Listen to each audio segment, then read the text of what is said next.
and there's a woman in the driver's seat of a car blowing a guy in the passenger seat right in front of the Comedy Cellar, like obviously exhibitionists. Like there's no way they could have thought that people didn't see it, to the point where there was probably 35 people around the car, and the guy dude, we're all at the window like, yo, dude, literally the guy's like, finally the guy was just like this with his head back, no reaction, and finally you saw the telltale. He was like, oh my God. And dude, the whole block was like, yeah! Everyone started cheering. Dude. He as he finishes, holds the horn down. Yeah. Bro. And then she came off, put the car in drive, and drove off. Yo, let's go. Immediately. Unbelievable. Unbelievable. Right off the bridge. would never want to watch a dude get sucked off to completion. Oh, wait, no, that's not true. I've watched a bunch of porn. Yeah. All right. Working overtime, serve beer at a Bushwick dive, just trying to stay alive, but it's so damn hard. But I will not worry, though life ain't going as I planned. I heard it be hard, but it's so much harder. Well, I keep doing the best I can. Best I can. Welcome in and welcome to another episode of Under the Apron, the podcast that exposes the pink underbelly of the service industry. I got through it that time. Fuck you. Oh, yeah, baby. My mom is finally proud of me. Thank you. Did you write that down? We got a special episode today. We have another guest, another friend of Mike's that he will introduce in just a minute. You can check us out on Instagram and TikTok. Shout out to Private Jet, the premier weed service that sponsors our show. Go check them out on Instagram. Let them know that we sent you. Also, I want to shout out my friend Mike Tedesco. He is the musician that you hear now for the introduction music. We moved from Louvers to Mike. Shout out to Louvers. They're still our outro music, but Mike's a friend of mine. He put that song together for a show that we did, and I just think it's so perfect. Check him out at Mike Plays Piano on Instagram.com. He's dope. You guys should check him out. And as always, I am here today with my co-host, Mikey, the Macho Man, Randy Savage. Oh, yeah. Oh, yeah. Oh, yeah. What's up, Laurent? What's up, baby? I was just telling Mike off camera that he looks like a professional wrestler. And then he said, well, I've smoked crack before. I was like, perfect. We're ready. We're ready. See, Keith, I told you, we go all the way in on this podcast. Yeah, you can tell the stories you're maybe worried about. Yeah. You can tell the government what you masturbate to. It's Mike on camel clutches. Hell yeah. Laurent, I have one question because I saw you last week. We were hanging out at Grant's place. Did you guys ever wind up setting up the N64? We did not. All right, good. All right. Yeah. I would have regretted leaving. Shout out Grant. I saw him from my backyard, from my back window the other day. That's right. Yeah. So one of my closest friends, Grant Lancaster, lives literally on the same block as Mike. Mike can see into his backyard. So small world shit. I look at it the other night. It was fun. It was good to actually see you in person. Yeah, hell yeah. I think we've actually hung out more on Zoom than in real life. Oh, 100%. All right. So tonight I'm going to do a little breakdown of the format of the show tonight, or today. Do I even need to say today or tonight? It's an audio show. But either way, I'm gonna, after I'm done with this, I'm gonna introduce the guest who you've heard briefly for a moment there. We're gonna get some more of that sweet, sultry voice from him. Our guest, and then we're gonna hop right into the guest story, telling a story about something that happened to them or something that they witnessed in the service industry. We're gonna do topic roulette, which is our guest has come with a prepared topic that we do not know. We have come with a prepared topic that our guest does not know. We get into it. We discuss. I'm still working out my kinks in this. I think we're all high today. Everybody came a little stoned, either or having allergies, one of the two. And then we're going to do a little bit of Q&A, and then get real fast into Chris Marcello's Fast 10, my favorite part of the show. There you go. And then we're going to finish up with a quote or a joke from our guest. And with no further ado, I met this man at Galapagos Art Space in Williamsburg, the original one, back in 2006. I remember seeing him on the website and thinking he looked cool. I want to know what that guy's up to. And as I started hanging out on Monday nights for burlesque nights, and I'd get blackout drunk, pretty much every single time. He did a good job in that way. He was in a really fucking cool band that I really wanted to be in. I used to try to, convince him that he didn't need that bassist or guitarist, that it should be me.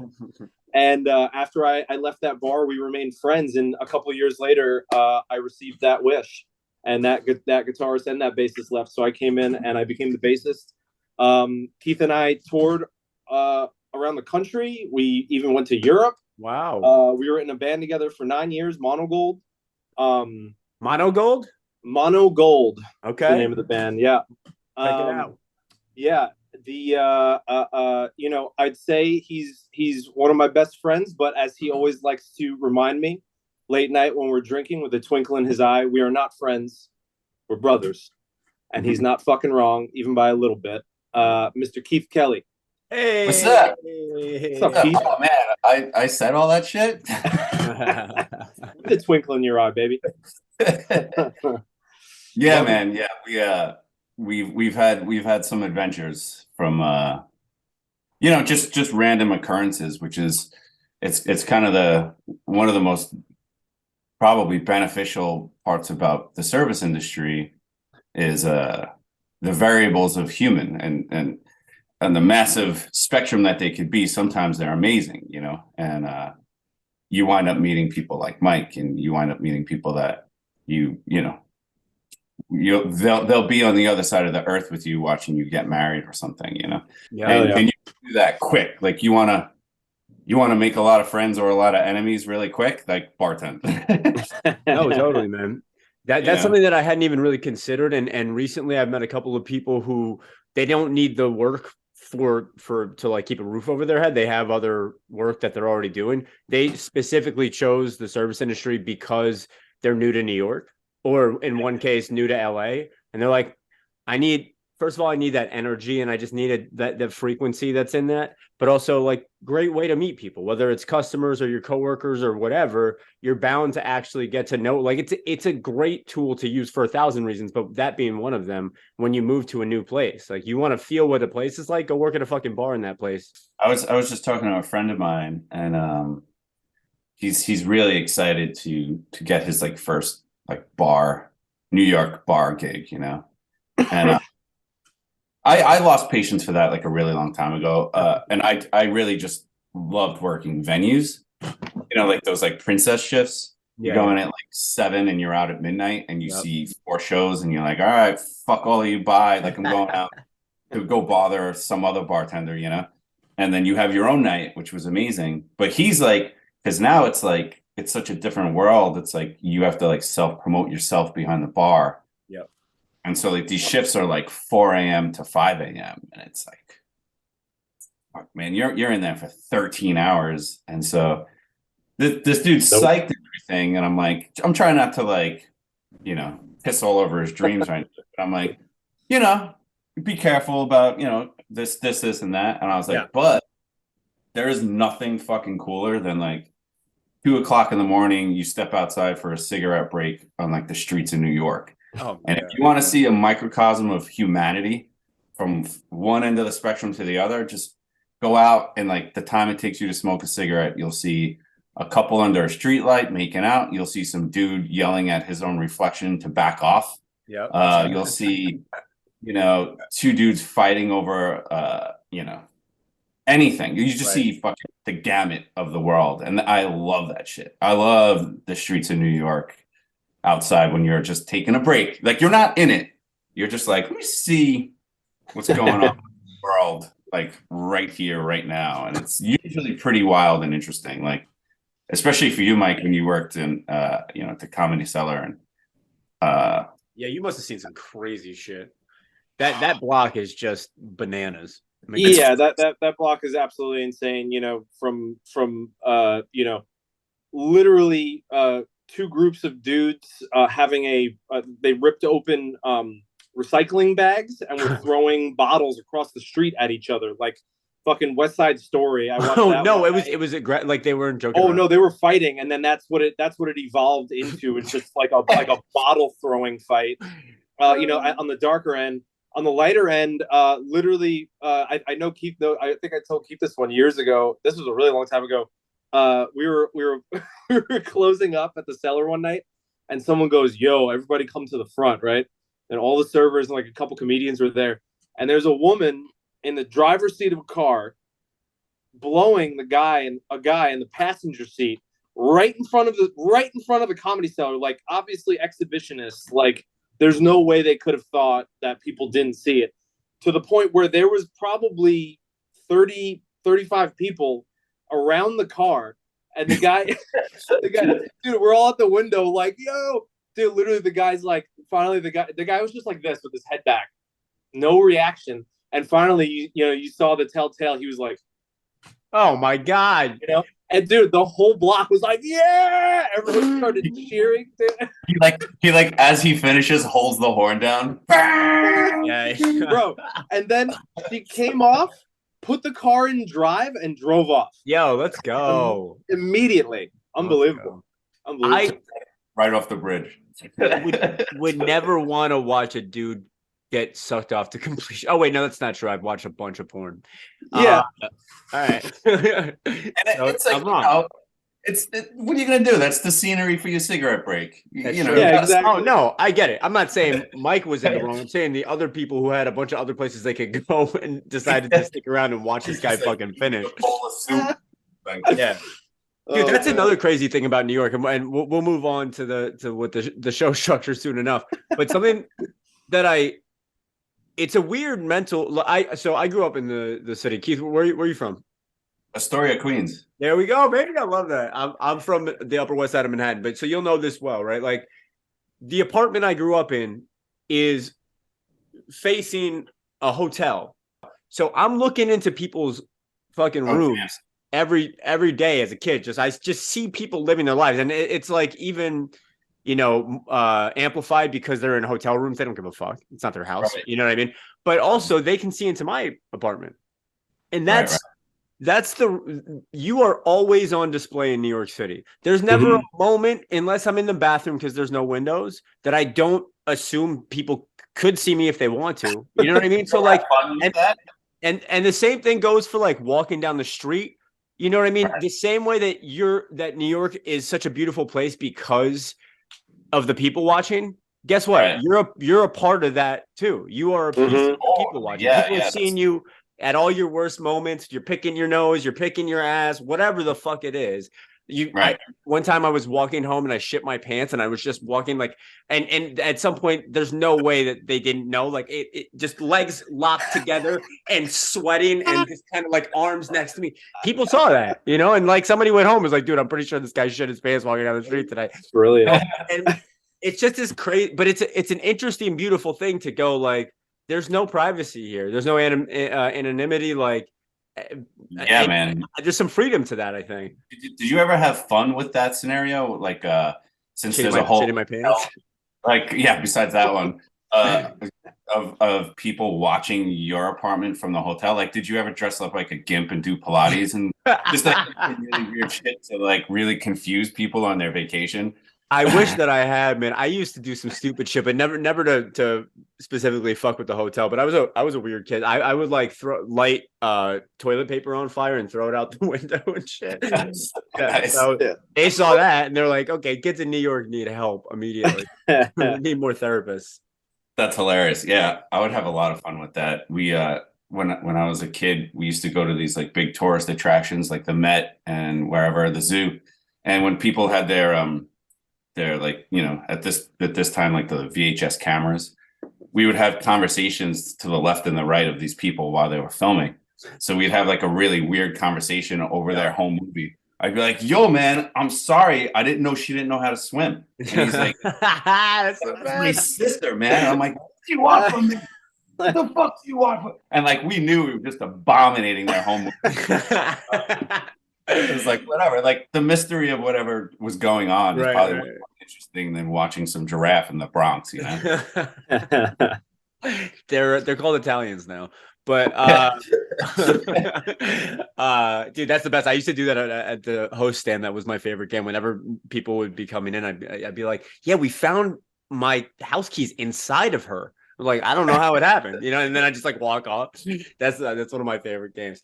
I have one more question before we jump into Keith's story, which is you guys traveled across the country and also to Europe. Where in Europe? Are there any like major fun stories or memories that you have from traveling around? One actually sticks in my head pretty funny about Mike was we were in France and we were like unbelievably hungover, like all of us, like really badly hungover. Like the hotel had like this open bar for like the festival and for us, and we just like, you know, horrible. But we were playing the part of horrible Americans in France. Like I was like, Mercury Boat Camp, y'all got peanut and hour or koozie Yeah, for Bud my Light. yeah, y'all got red, white, and dynamite. We were just acting fucking terrible, you know, and just so beyond hungover. And in the dressing room, I heard Mike like just like, oh, they got snacks, and he like. He's just eating this, and I guess I don't remember if you thought it was cheese, but someone was I don't like, even remember what story this is. and I'm watching him eat a glob of head cheese, which is like, do you know what head cheese is? It's like, so it's like it's coagulated pig face. Is it what you guys got out of that car in McDougal Street? Yeah, pretty much. Yeah, it's like a pig's face in like a coagulated loaf. And I remember Mike just taking a bite of this, being like, and I was like, well, I guess we're about to play. All right, so we're gonna move along, guys, and we are going to give Keith the floor for his story. It's story time. Ooh, Yeah. fun. Yeah. Yeah, I mean, picking a story, just one story in the capacity of like 18 years, and I started bar backing when I was like 16. I mean, I didn't even know which one to pick, which one was like really beautiful, which one was really gnarly. So I just kind of landed in between that. Okay.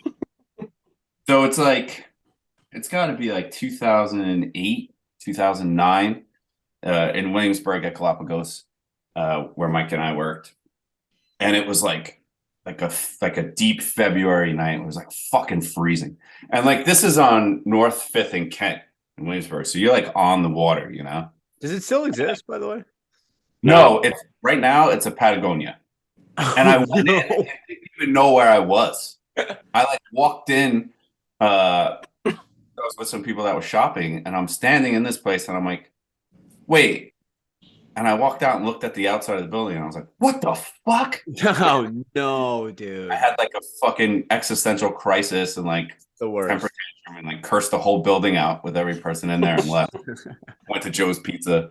But yeah, man. So I'm working this night, and it's like a Monday night post burlesque night, which I worked every single Monday.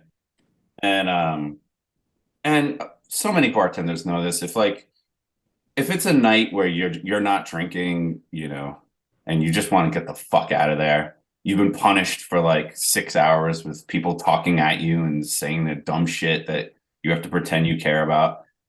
And it's over. Now, like, you're back to being autonomous, you know? Or I'm just like, I can't wait to get a fucking chicken parm. Yeah. And I can't wait to just go home. And at this time, I was probably watching whatever AMC was rocking, like Walking Dead or maybe Dexter or something. So I'm like, I just want to get the fuck out of here. And yeah, so I'm like dead sober. And you know, sometimes you gotta be sober when you bartend. A lot of bartenders don't know what I'm doing or why I'm sober sometimes. And I'm like, because I'd be dead. I would be absolutely dead if I drank on every single shift. And the shifts that you're not drinking, basically you want to get the fuck out of there. Yep. So yeah, your best friend could come in at like 2 a.m. and you're like, oh, fuck. Yep. You know, because in what other capacity would that ever happen? Like, I don't show up to my friend's house my friend's job that works at Capital One, bombed while he's like trying to close. Right. And Exactly. let me tell you what else she fucking said, bro. Yeah. Yeah. And Dude, while I'm telling you, give me a bunch of shit for free. yeah, give me some shit for free, like, and listen to me talk at you. But that doesn't happen in any other job, and people don't get that. Like, I've said that to people. They're like, dude, you're closing? I'm like, I'll tell you what, tell me where you work and I'll show up there tomorrow blackout drunk and keep you there for another fucking hour and a half. Yeah, man. So I think the door is locked, and I'm like just about there. I'm like, sick, chicken parm time, Walking Dead, fuck the world. Nope. Door opens. It's gust of like February air comes in. I'm like, no. I look up, and there's this guy. He's like, I couldn't even place what kind of human he was. He was like disheveled and insane looking, like he had fucking Cookie Monster eyes. But he was dressed really well. So I was like, what is that? Like, what is that human? Like, what category of human is this fucking weird stumbly glob that just blew in with the winter air that I'm gonna have to tell to go away? Fuck off. Yeah, he's got like this nice like it looked like some like cashmere like brown overcoat with like a really nice dress shirt, but his hair is like sticking fucking straight up in the air. Ironically, like a mad scientist. So as he walks closer, without saying any names, I'm like, this guy does look like a scientist that I've known through movies that may or may have not invented a DeLorean back in time to November 5th, 1955. In fact, it is that person coming in. And he's like, "Hi, you open?" And I'm like, no. And the only other person that I'm working with right now is this massive Scottish security guard named Wood, who drank a bottle of Captain Morgan every single night. Ugh. I don't know where he is. I'm sure he died of diabetes somewhere. So it's me and him. And he's like, dude, do you know who that is? And I'm like, I'm pretty sure I know who this man is. I'm like, that's fucking Doc Brown. You know, and it was. And they were doing some production over there that he was like the producer of. And he comes in, fuck the fuck up. But I'm like, oh man, I'm not gonna kick Doc Brown out of here, you know? You can't do it. You can't do that. Yeah, the man invented time travel and the fuck's real here, you know? So yeah, if Michael J. Fox came in, I'd be like, oh yeah. You shouldn't be drinking, sir. Yes. Give him something for the shakes. Yeah. So he's like, oh, can I get a drink? I'm like, yeah, sure. What do you want? And he orders like a triple fucking Patron and soda. Just something where I'm like, this guy's just not even on fucking Earth right now. He probably in 1955 right now. So I give him his drink, and he's like, so I tell the security guard, I'm like, just lock the door behind him, because I don't want, if it's gonna be Doc Brown, it's only gonna be Doc Brown. I don't want it to be Doc Brown and that dickhead down the street that comes in here and mumbles into his cup. Like, fuck him, it'll just be Doc Brown. Yeah. So he shuts the door, locks it, and he's like, oh, I'm sorry to keep you. Is it okay if I do this? And he dumps like a fucking, like an 8-ball of cocaine on top of the ball. Like a mound. Like a fucking pitcher's mound. Like I could have stood in that and thrown a fastball. This thing was fucking I'm like, yeah. Now, mind you, I'm dead sober. Fuck. Like, I wish I was fucked up right now. So, but then the thought occurs to me, like, maybe I should be fucked up. maybe like forget The Walking Dead and forget your chicken parm. Maybe I should do drugs with Doc Brown Time travel, baby. and go fucking really time traveling. Like that is pure DeLorean, you know? You time travel straight to 9 o'clock in the morning. It'll be perfect. That's right. That's right. Yeah. Just like time travel right into the emergency room. So he's like, "Yo, is this okay?" I'm like, "Yeah, sure." He's like, "Do you want some?" I'm like, "Yeah, let's just fucking do this." So I make myself like a triple whiskey, boom, Budweiser's happening, and next thing I know, I'm partying with Doc Brown. Hell yeah. I'm like, this is great. And also, I'm not the type of person that's like, I'm not gonna like take pictures of this dude or really fucking. I just kind of like the idea of like people that have done really cool shit Hell yeah. as artists, because that's what he is. Even though he was fucking out of his mind, I was still like, this is pretty cool. The guys did some like iconic shit. And we're getting fucked up. So I was like, that's fun. So next thing I'm like, the guy Wood, he's like, let's take him back to my house. Get the fuck out of here. So I'm like, you want to kidnap him? And he's like, no. I'm like, all right. He's like, yeah, let's go back to my place in Bushwick. And now Bushwick 2008, it's a little different than the Bushwick of 2023, Even I back then was just like, I don't know about this Bushwick shit. You know what I mean? Somehow we wind up in a car with fucking Doc Brown and we're heading to Bushwick.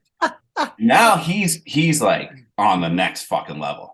He's like singing in the car and like he's like, turn it up, turn it up. And he's like dancing around and he's like, Marty. No, I'm just kidding. He didn't call me Marty. So we get back to this dude's house and again, he's got like a pile of his shit out on the coffee table.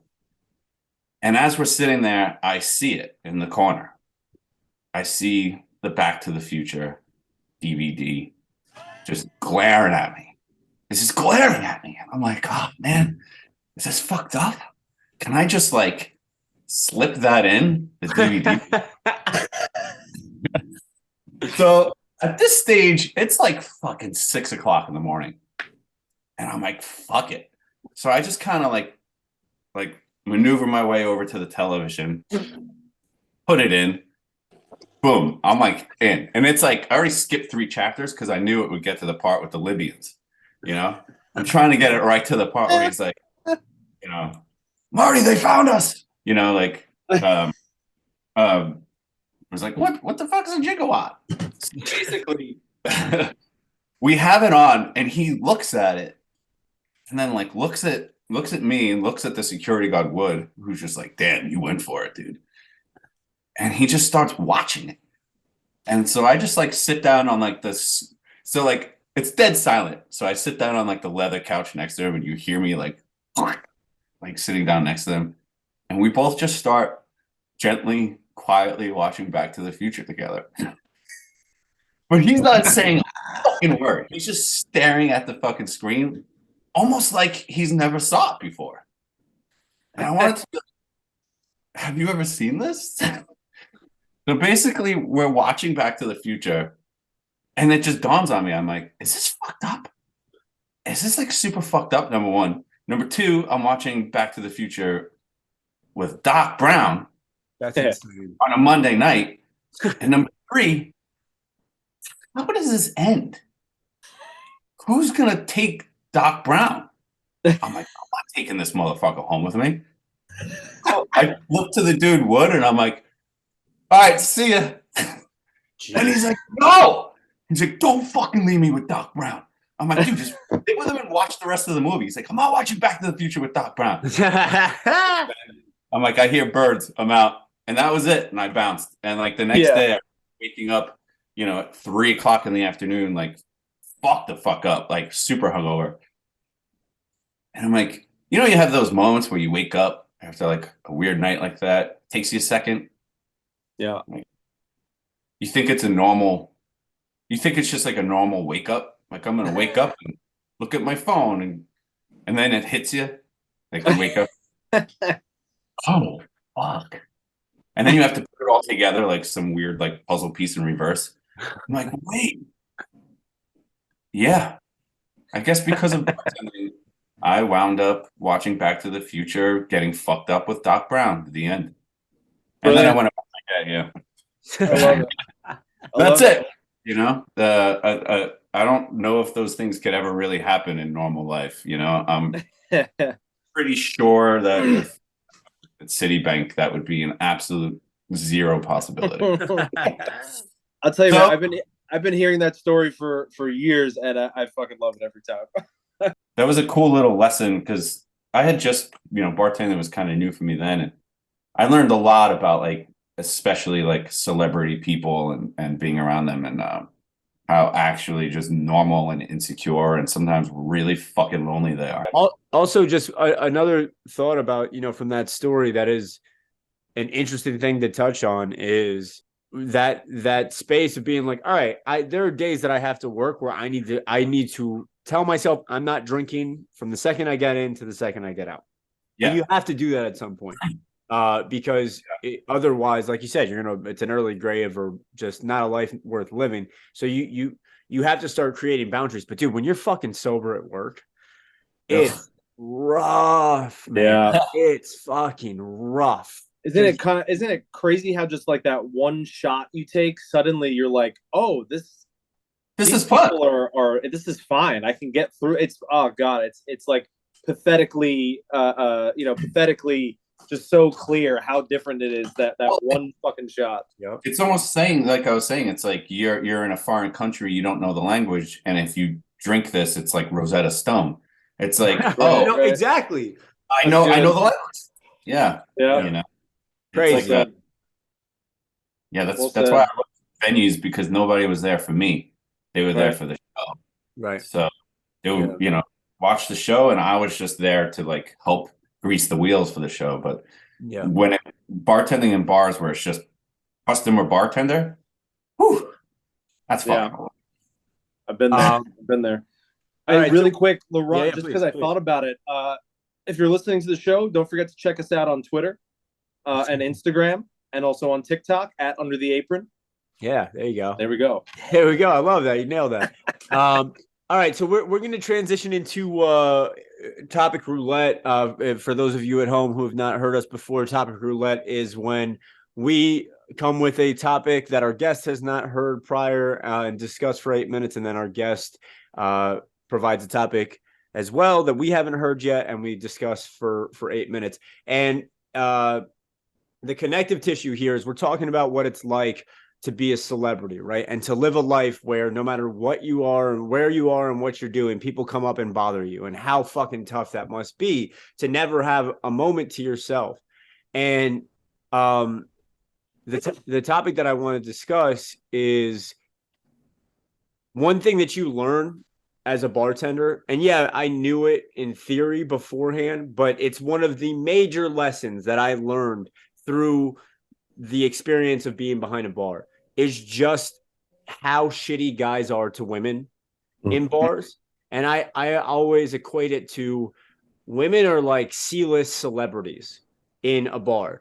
They're wherever they are, whoever they are, whatever they look like, especially if they're sitting alone, you're just going to have an onslaught of guys going up and bothering them and trying to talk to them and trying to buy them a drink and trying to fuck them. And so like they don't have a second to themselves, or like they can just never feel. Dude, I go to a bar with my headphones in, and I to watch like a basketball game or something, and I just sit by myself. I drink a beer. Nobody ever comes up and talks to me or bothers me. It's beautiful. And I've seen women with headphones in reading a book, basically a sign that says "Don't fucking talk to me," and every single time they're just getting bothered the entire time. So I wanted to discuss what it's like to see that, how you've dealt with it, because there's a lot of different ways to try to handle that as a bartender. What you guys have noticed when it comes to that in particular. I mean, I think one of the prerequisites, hopefully, and it'd be good if this was still as measured as a qualification, is I feel like you need to be a sociological lifeguard. Yeah. And I feel like that's a big part of the job. And because you are, people are swimming and you're sitting there with zinc oxide on your nose and blowing a whistle, and you just hope they don't drown. Yep. So it's like you gotta know what to do if they do. And a lot of that is that shit, that like real fucking annoying buzzard, wings flapping, girl's too drunk, 8 guys coming over asking if she's okay. Just want to be friends. It's like, dude, you got your own friends. You're not trying to be friends. You're trying to take advantage of what you think some like vulnerable chick is that you could just pull out of here. And it's your job to like see it. And literally, it doesn't even matter if you embarrass somebody. Fuck them. You need to go over there and be like, yo, what are you doing? Do you know that person? Do you know him? And just really go out of your way to like pay attention and make sure, because that happens all the time. Yep. Unfortunately. Yeah. Yeah, Laurent, to go back to what you said, like the headphones in, reading a book, it's a big fucking flag. Like, I don't want to talk to anybody, It's even more pathetic because that same dude who ignores the signs, goes up, talks to them, gets rejected. Half of the time they're like, whoa, fucking bitch, like God, as if there weren't 20 signs beforehand, you know what I mean? And fortunately, most of the places I'll say the Comedy Cellar had security. So generally, if there's anything like escalating to that degree, which didn't happen often there, just wasn't really that kind of place. Like, we had like a drink maximum and stuff like that, which I used to ignore often. But when I was working at the sake bar, though, I definitely had at least 2 or 3 times I had to deal with that. I think I got out of it pretty smooth 2 times, but 1 time I was cool with these guys the whole night. They were totally fine. And then, again, you get like 3 sake bombs in, fucking, as Keith says, Cookie Monster eyes start happening. And these 2 like smoking fucking hot girls come in and they're talking to them and everything's fine. And then one of the girls I see is uncomfortable, and like one of the guys goes to the bathroom, and I come over. I was like, "Is everything okay?" And she's like, "No, they're really bothering us. We told them to leave us alone." And I came around the bar and I was like, "Hey guys, like, you guys having a good night tonight?" And they were like, "Yeah." I was like, "I am too. Like, all due respect, but I need you to just shift your attention from the girls over there. Like, I'm coming to talk to you man to man. I came around the bar, I was like, I'm just telling you that you're making them uncomfortable. I'm not saying anything about what you're doing. I don't know what you're doing. You're making them uncomfortable, though. If you guys can just stop that, And one of them tried to fucking fight me. The other one was holding him back, but he was also pissed, like yelling at me. In the end, they left. I had all my regulars on my side, so it was fine. But yeah, that shit's dark, man. It is. Typical reaction, like it's like be like fucking wearing a hazmat suit. Yo, nice fucking hazmat suit. Like, yo, it's like, people aren't either. It's either 2 things. Either they're an asshole, or they're not intuitive, or they're both. Right. Not intuitive enough to know they're an asshole. So it's like, okay, if you're not intuitive, you misread a sign, then you figure it out and move on. If you're not intuitive, you misread a sign, and then you stay, you're just kind of a fucking asshole. Yep. Yeah. And so it's like, it kind of sucks that, like, because if those roles were reversed, you know what I mean? Like, I always think about that. Like, I've always seen exactly what you're saying, and it's like, when was the last time, like, you went out? Okay, you went out, you have your headphones in, and you're surrounded by girls, and like they're grabbing your ass and pulling your stuff. You'd be like, what the fuck is going on? No, totally, man. Unfortunately, it's like that's the demographic of assholes usually. Yeah.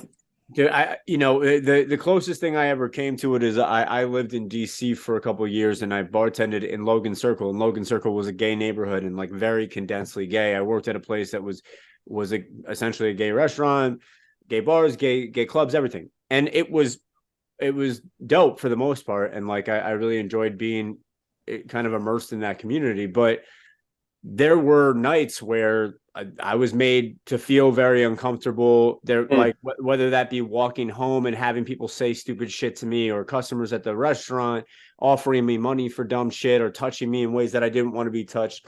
And that's like, I got a sliver of what it's like to be. And for a lot of reasons. For one, I'm a man. I'm a big enough man that, like, even though I feel uncomfortable and I'd rather that this wasn't happening, Right. I'm not nearly as concerned for my actual well-being. Right. You know, like I'm not in physical danger in the same way that that a lot of women are made to feel. But yeah, Yeah. you can slice this so many different ways, right? Like, so one of the things that I find fascinating about this that I really struggle with is there is a real gray area where you're pretty sure, because you do become basically a certified sociologist, but by the time, if you've had 10 years as a bartender, you should get a certificate in sociology. You really do you got your 10,000 hours in learning about people and how people interact and all that stuff. So you have a good idea of what it is. But so you're pretty sure that these guys have kind of overstayed their welcome and they're making this person uncomfortable, but it's not big enough and loud enough that you're 100% sure, right? So you're waiting for the sign, and you can jump in at any moment. But I've done that many times, and actually even the woman has been like, no, they're fine. And now I've pissed off a customer, and I've created a whole type of energy that is not good for anybody, right? On the other end, you can let it go because you're afraid of that, and then potentially be essentially like, you know, helping this continue to happen. So it's a bizarre place to be.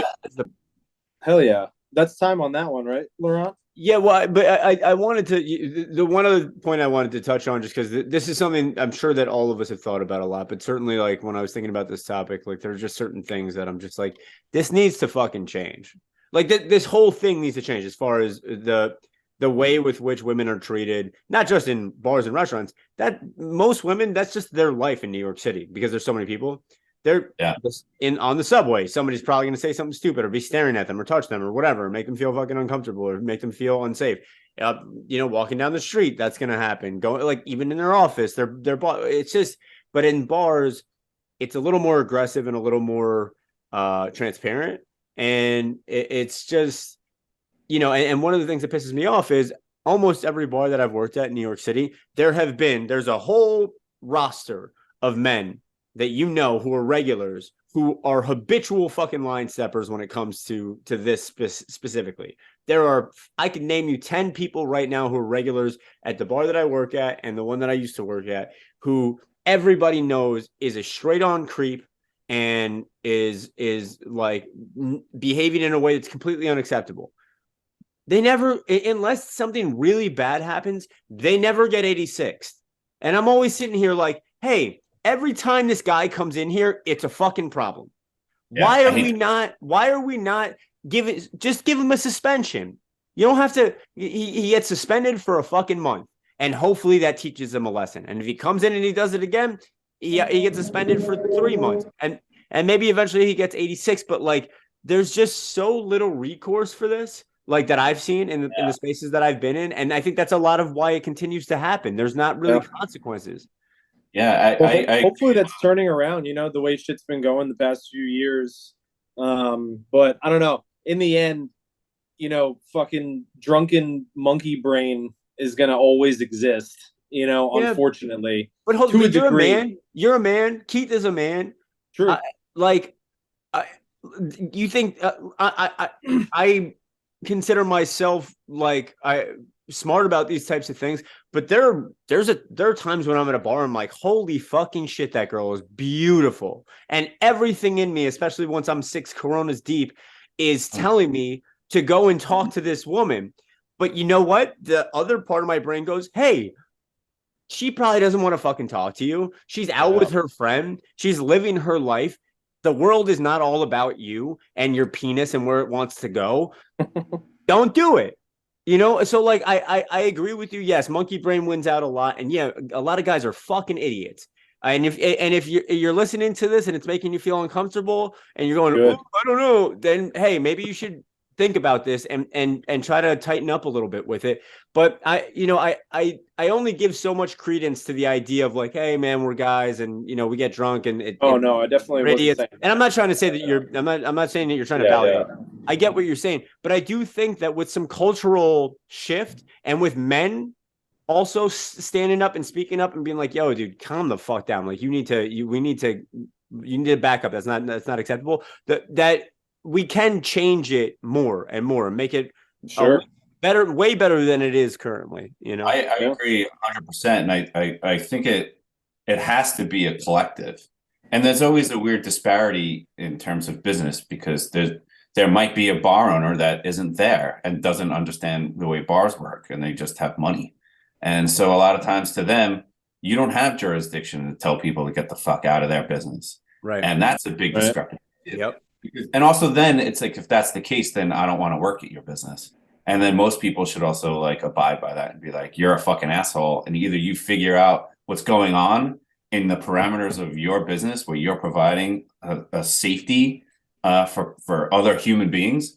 If you're saying you're negligent about that, then you're not worth working for. So you should go fuck yourself or find some other people, and then you'll have the worst reputation ever and you'll go out of business. Yep. So it's like collectively we should set the standard and the policy to be higher for that shit. And I'm down with a zero tolerance thing. I don't even give a fuck about suspensions. I'm just like, if you're a creepazoid, there's the door. Don't ever come back. Because thank you. Or come back when you get some help, or just don't ever come back. Right. I not worth it. For any women out there listening who don't already know this, if you're in these situations and you truly feel alone and vulnerable, whatever, like you can, it's tough to figure out how to do this without potentially angering this person who's in front of you and already making you feel uncomfortable. But for sure, your bartender's on your side. I guarantee you. So if you can just flash any sort of signal, or if you feel comfortable enough to actually just tell the bartender, hey, these people are making me feel uncomfortable, then I promise you that most of the time they're going to have your back and they're going to come help you out, and you're not going to have to deal with that person on your own. So I don't know, just please think about that, if you're ever in that situation, because it's just because from the other side of it, I'm sitting there as the bartender going, I'm pretty sure she's uncomfortable, but I don't know. I'm just waiting for, just let me know, tag me in, like fucking Mike being a professional wrestler, tag me in.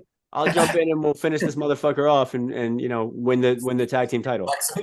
I feel like I've heard of, wasn't there a thing a couple years ago? I've read an article where there was like some bartender was calling for like to make like a universal sign, like there was like a word or something like that, or maybe it's like bar to bar. Did you hear about this?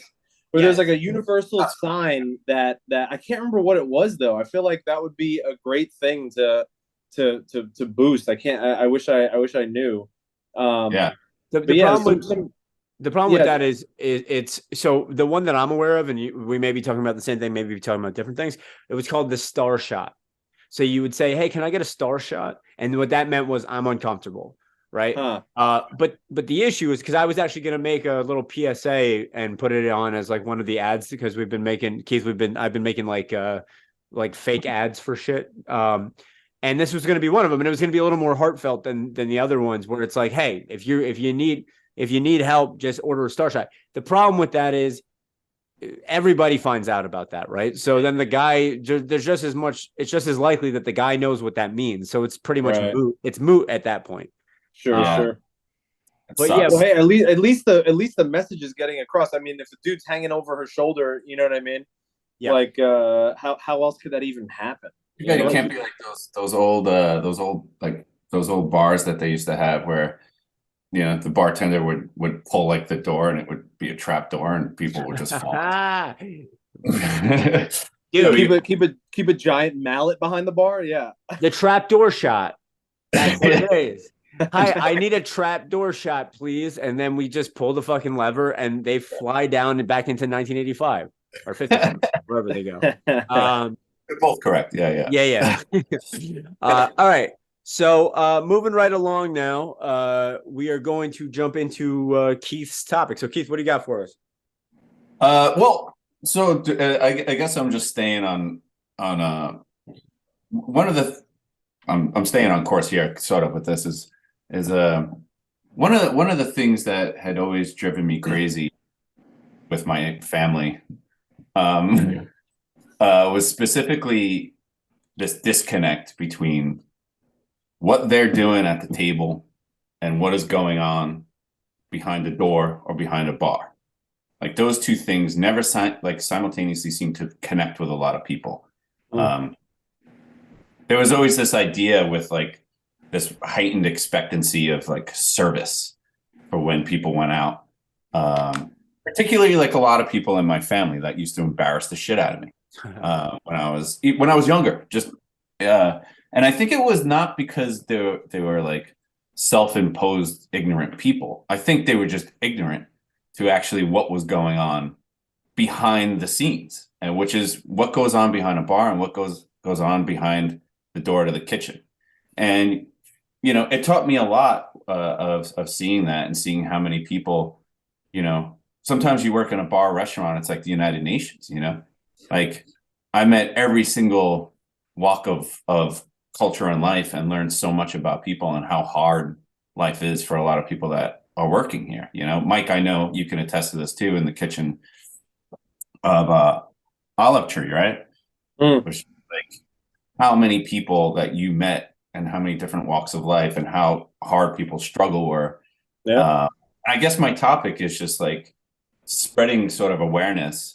I almost wish there could be like an instituted policy, like in Greece or something. When you're 18, you go to the military. It's like when you're 18, you go to service industry. 100%. And you learn what goes on behind those doors, and you learn how hard these people work and how long they're on their feet and what the hours are. So when they come over to the table and something isn't just right, you're not a complete fucking asshole about it. You know what I mean?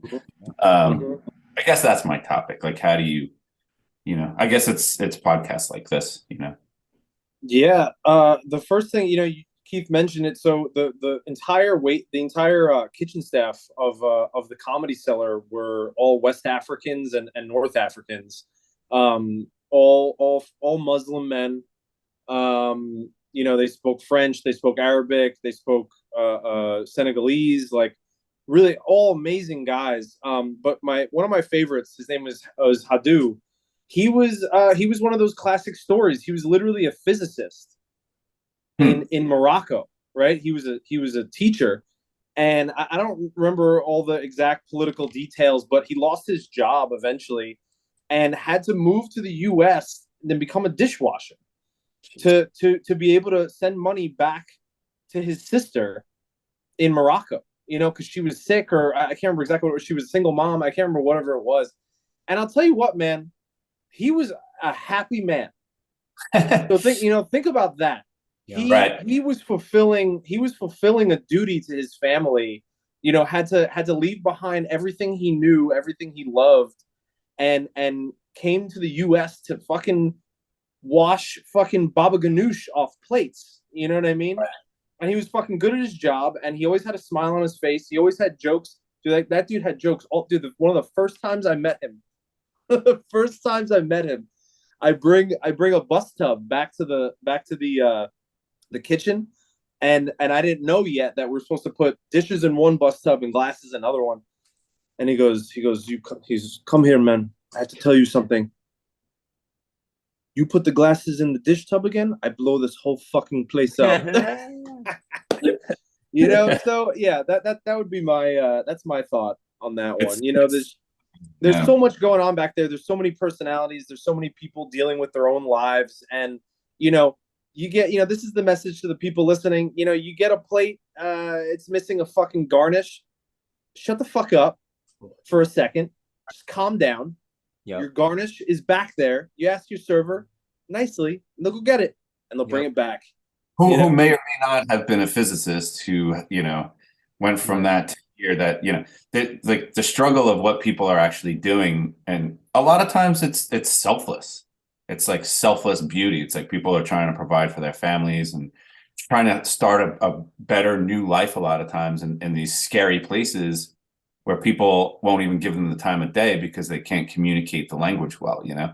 That was the other thing I learned, was just like going out of my way to communicate with people that aren't good with the language, and how lonely and confusing that could be. They're the ones behind the scenes, like barbacks and porters busting their ass, and how just like some friendliness could really go a long way and really help somebody because essentially you're under the same roof, working in the same place at the same time. Like There's no hierarchy here, you know. Yeah. Whatever you might be the head bartender, but it's like, you know, this dude's struggle is probably way fucking harder and more important than yours, you know.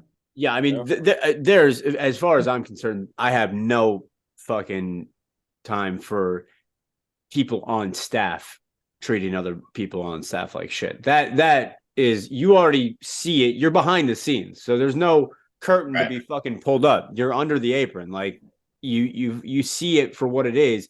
If you're an asshole, then because of some imagined fucking hierarchy, especially to like an immigrant who can't speak the language, you can go fuck yourself straight up. And if you're listening to this and you've done that, either fuck you, or I hope you've learned your lesson and maybe made amends or whatever.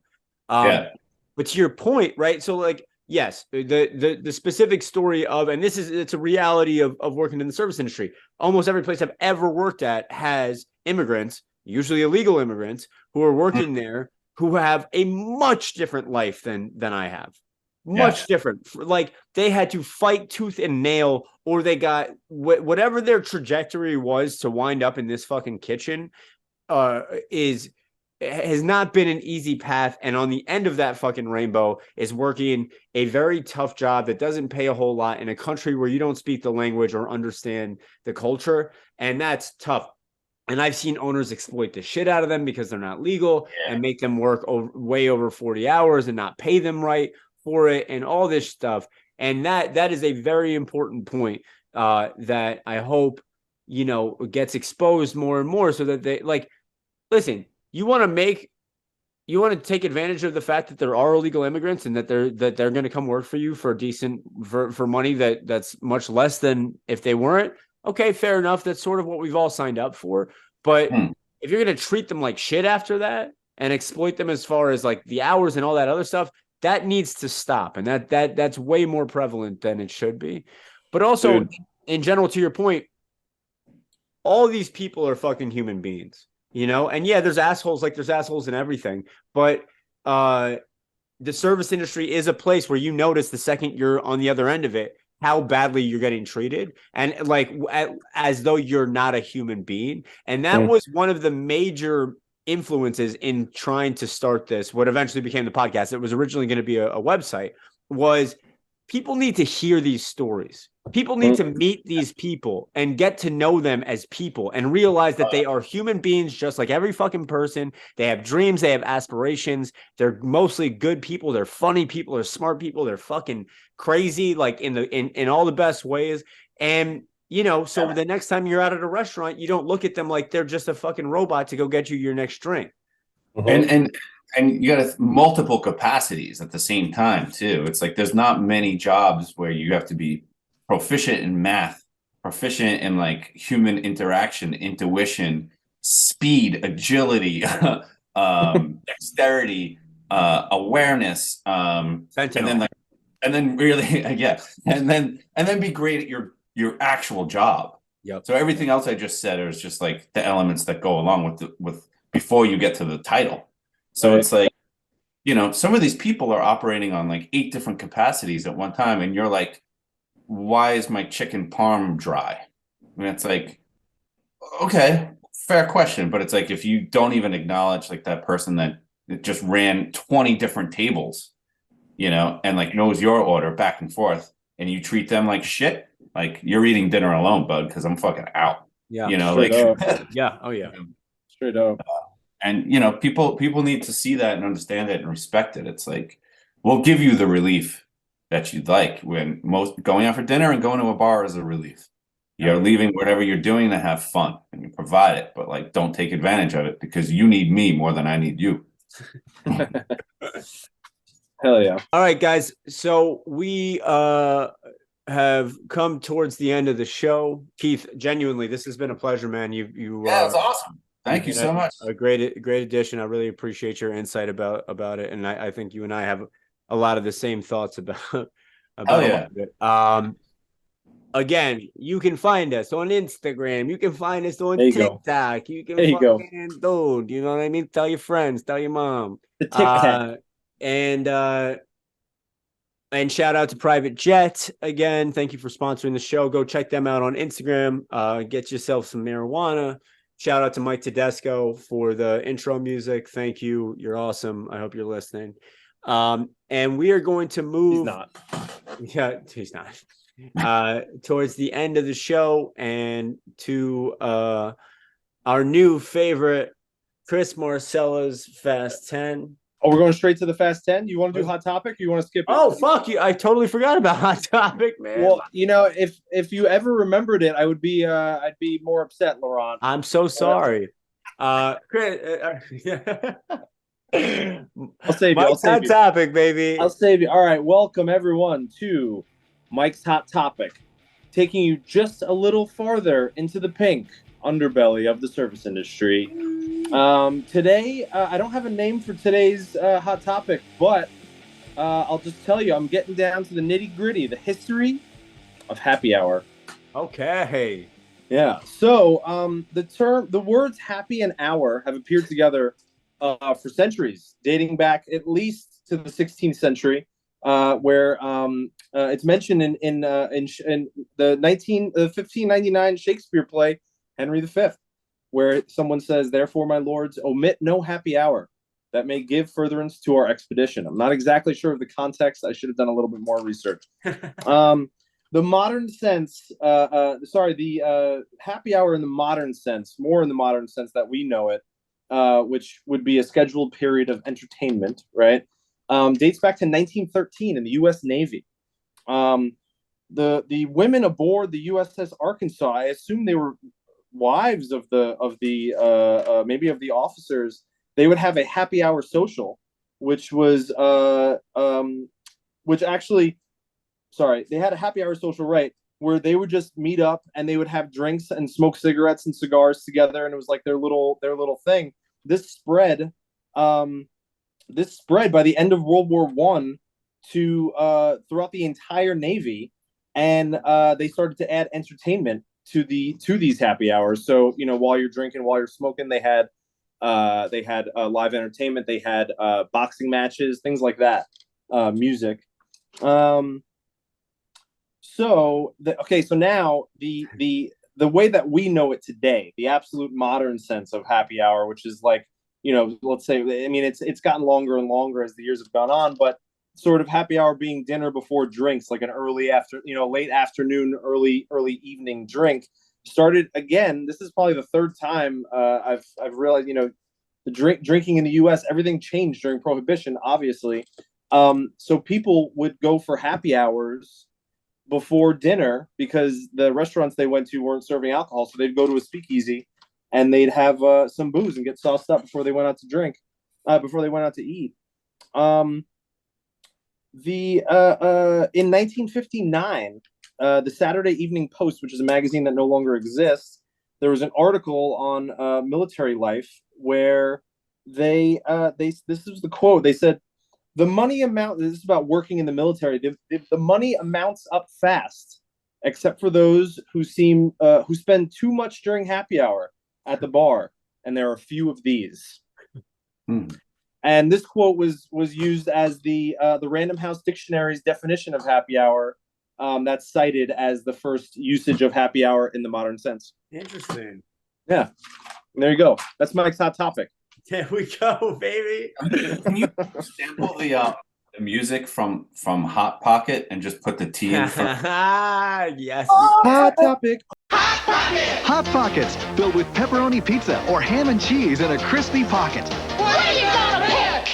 Hot Pockets. Try Lean Pockets, too. Oh, shit. That's good, man. Yeah. Right? I like that. Work that out, Laurent. You can work that out with your editing. Yeah. If once I get back from happy hour, I'll try and figure it out. Have the T be really abrasive too. Keith, you got to sing it. That's the jingle, bro. All right, you can hit that high note. Yo, if you guys make it, I will put it on the episode. I'll get up there. Oh, yeah, let's go. I'll get in the pocket if you give me the topic. All right. Well, thank you, Mike, for the history lesson. Yeah. All right. Now we are moving on. So the floor. Should we jump straight in? Should I just go straight into it? In. All right, Keith. So now we're up to Chris Marcella's Fast 10. I'm going to hit you with 10 rapid fire questions. Whatever is the first thing that comes to your mind. Okay. Let it drop. Number 1. If you were a WWF wrestler, what would your intro music be?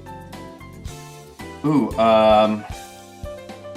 yeah, I have to go quick, right? I guess "Kiss Me" by Sixpence None the Richer. Okay. Perfect. Number 2.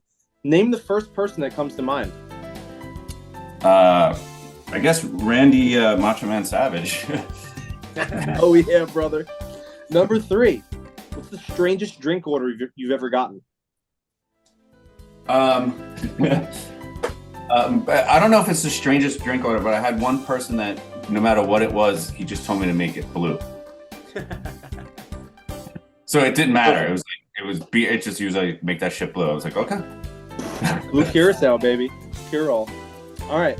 Number 4. Where on the planet would you like to pass away? Greece.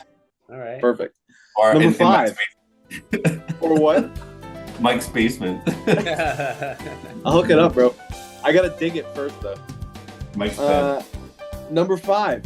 Favorite toy or video game from childhood? I guess it would be Sega. Hell yeah. What kind of dog would you be? I would be a Cocker Spaniel. I'd be really cute and really bitchy. Okay, you're working. 15, 21-year-olds sit down at your bar in a group. Would you rather they were men or women?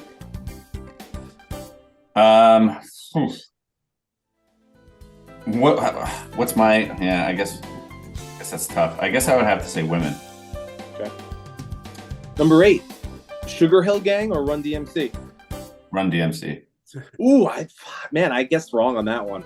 I guess that. Well, no just context. Go on. All right. Number 9. No context. Top or bottom? Top. And number 10. I'm switching this one up from the usual. Number 10. You're going to prison for the rest of your life. You can bring 1 tape, CD, or vinyl. Okay. What are you bringing?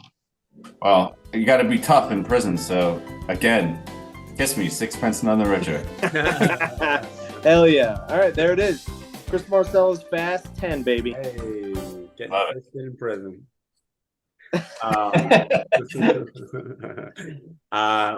Hey guys, this was awesome. Keith, genuinely, thank you for coming on the show. This was a lot of fun. Thank you guys for having me. That was awesome. That got rid of my allergies and everything. Laughter. There we go. It's the cure for everything. Yeah, it'll roofie you again tomorrow. Don't worry. You will?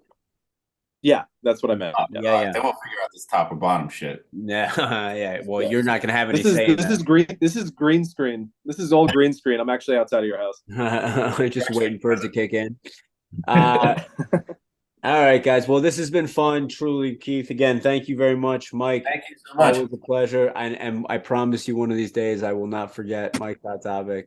I do genuinely love it. So it's been a lot of fun. Everybody out there, thank you for listening, and we'll see you next time.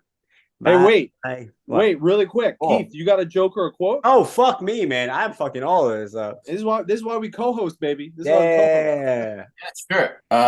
This is a joke I made up, so it's clumsy as fuck. I guess everybody remembers the infamous smack that happened last year at the Oscars between Will Smith and Chris Rock.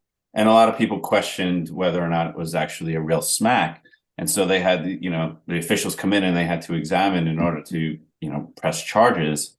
And they actually were able to confirm that it was real because when they looked at Chris Rock's face, they found Fresh Prince. Hey, there you go.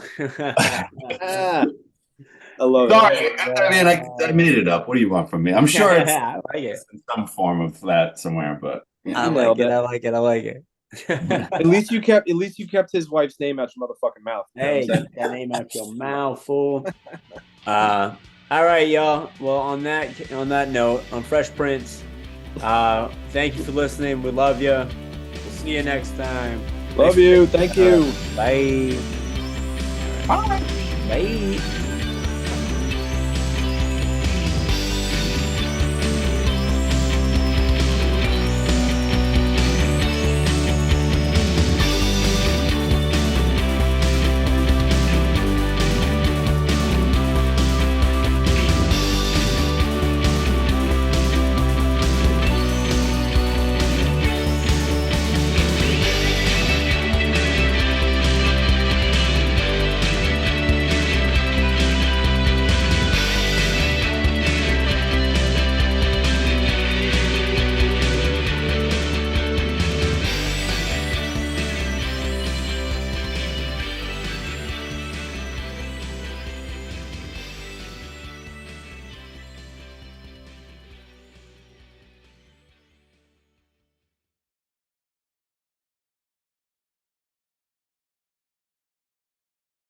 Thank you.